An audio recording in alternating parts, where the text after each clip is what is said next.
prejudice is the prejudice that the Americas were only settled very late in the human story led archaeology to not have their eye on the possibility of what happens if they were here earlier. Right. And they tend not to, look to that. Well, what I was going to ask is, as they're digging deeper and deeper and they're finding these footprints in White Sands, New Mexico, is there a possibility that they could dig deeper still and find things that are even older? Yes, So absolutely. How do they know where to go?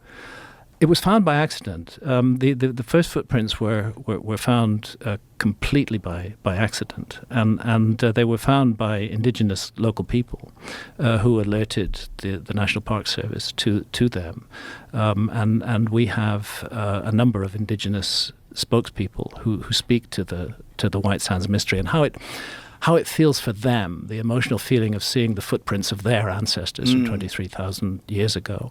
The thing is that the dunes are constantly shifting, and sometimes the footprints will be covered up, and then wind will reveal them again. And they're fragile; they can be easily destroyed and wiped off. And in a way, it's a miracle that they've survived. But to see the stride of a mammoth, you see how far apart those huge footpads are.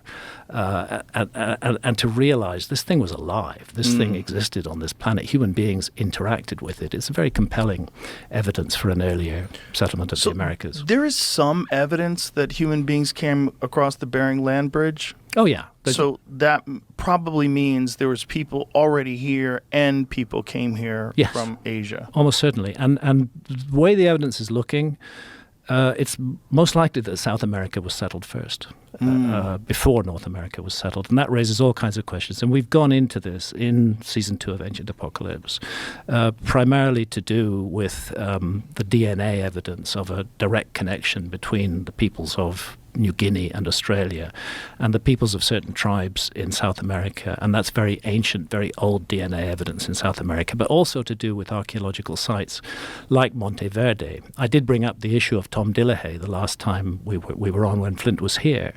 And Tom Dillahay, who found Monteverde, who excavated Monteverde in South America and realized that it was plus 14,000 years old and therefore a lot older than what was then accepted as the model for the first peoples in North America.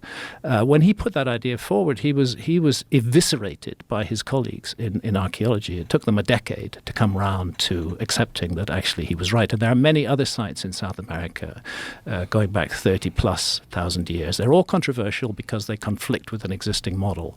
But I think instead of clinging on to existing models, I think it's one of the problems with archaeology, is this territoriality, this kind of control of the past. I think instead of doing that, it would be nicer if archaeology was a little bit more welcoming, a little bit more open to new and different ideas. Unfortunately, that's just the thing when people are supposed